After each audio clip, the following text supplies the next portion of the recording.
There's also been another revision, I suppose we should call it, to the Lindow Man story, and that is there's been a lot of discussion about Lindow Man's dating.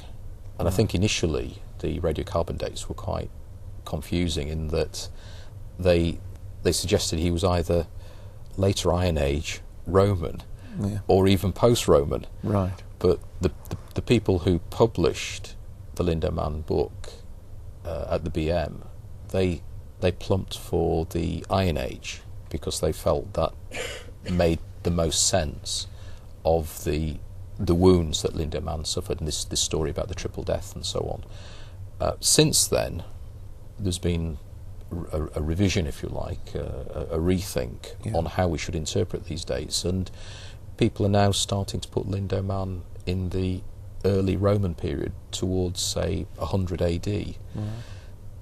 Does that make any difference in the way that you relate to Lindow Man at all? No, not at all. No. We were always told he was 2,500 years old, and that's what we took on. He was that age. But as technology gets on now, they can do it more.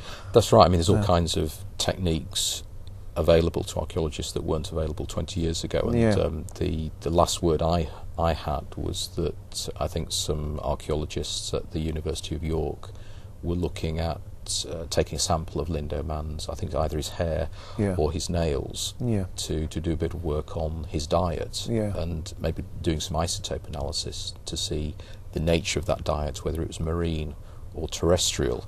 So the story may well continue to change in the next few years. I can remember they got the intestines from him, and he had wheat and things like that it's still inside his intestines, so they knew roughly what then they said he ate. His last meal. Yeah.